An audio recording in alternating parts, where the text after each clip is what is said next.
11월 9일 오전 8시 20분경 국가법거 피해자의 남편에게서 전화가 왔습니다. 다급한 목소리로 집에 압수수색이 온 것 같다. 나는 집안 제사를 지내러 멀리 가고 있는 중이니 빨리 가볼 수 있겠냐라고 해서 바로 그 집으로 향했습니다. 8시 40분경 아파트 2층 주차장에 들어가니 소방 구급 차량이 있었고 소방대원도 몇 명 보였습니다. 피해자의 집으로 올라가니 현관문은 열려 있었고 10수명의 경찰과 국가정보원 직원들이 거실에 서 있었습니다. 고개를 돌려 거실 한쪽을 보니 피해자의 둘째 아들이 거실 가운데 이불을 덮고 흐느끼고 있다가 제 목소리가 들리니 이불 밖으로 고개를 내미는 모습이 보였습니다. 애들도 있는데 이게 많으시냐고 따져 묻는 소리에 한 방에 있던 큰 아이도 나와서 저에게 기대 울고 작은 아이도 저에게 매달려 울었습니다. 국정원 직원과 경찰에게 따져 묻고 싶었지만 아이들 진정시키는 게 우선이라 차분히 아이들을 달래고 큰아이를 학교에 보내고 둘째 아이는 지인을 불러 어린이집에 데려다 주라고 했습니다. 큰아이는 학교에 가기전 저를 붙잡고 자기가 학교만 갔으면 이런 일이 없었을 건데라며 자책했습니다. 그게 무슨 소리냐고 물어보니 큰아이가 학교를 가기 위해 8시경 현관문을 여는 순간 국가정보원과 경찰이 밀고 돌아와서 엄마를 못 움직이게 했다는 겁니다. 엄마가 이런 일을 겪는 게 자기가 학교를 가기 위해 문을 열어서 그렇다는 트라우마가 생겨버린 겁니다.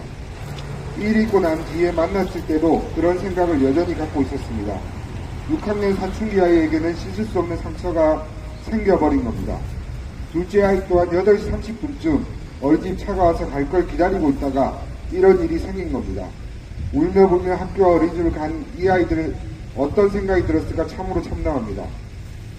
아이들을 보내고 난 뒤 피해자에 대한 신체에 대한 압수수색이 끝난 상태라 압수수색에 의한 스트레스로 울렁증을 호소하는 피해자는 현장에 있지 못하는 상태라 1층 주차장으로 내려왔습니다.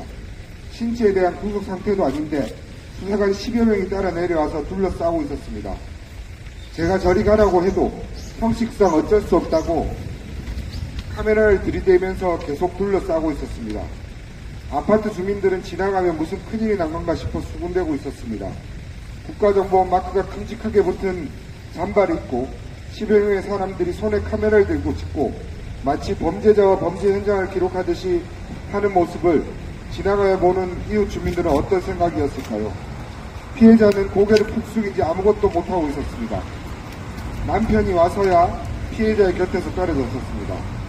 제가 알기로 신체에 대한 구속영장이 없는 상태에서 이런 행동을 하는 것도 수사기관의 위법 행위라고 알고 있습니다. 마지막으로 국가정보원과 경찰들의 행태에 대한 문제의식도 진술합니다. 아파트 단지한 흡연구역도 아닌 곳에서 자기들끼리 시석거리며 담배 피고 웃는 모습에 아연실색했습니다. 본인들의 직업이니 아무 감정이 없을 수도 있겠으나 그래도 사람 아닙니까? 압수수색을 당한 사람과 가족들은 이웃들에게 어떤 소리를 들을까요? 경찰 마크와 국가정보원 마크가 끔찍하게 붙은 잠바를 입고 다니며 담배 피고 자기들끼리 수고했다며 격려하는 모습에 타인에 대한 배려가 저리도 없나라는 생각이 들었습니다. 국가수사본부 경찰과 대화를 하다가 며칠 전부터 진주에 와서 이미 다 알고 있었다는 얘기를 들었습니다. 아이의 어린이집과 학교가 어딘지도 알고 자기들이 데려다 주려고 했다는 이야기도 들었습니다. 피해자에 대한 소재 파악과 동선 확인을 미리 감시를 했던 것이겠지요.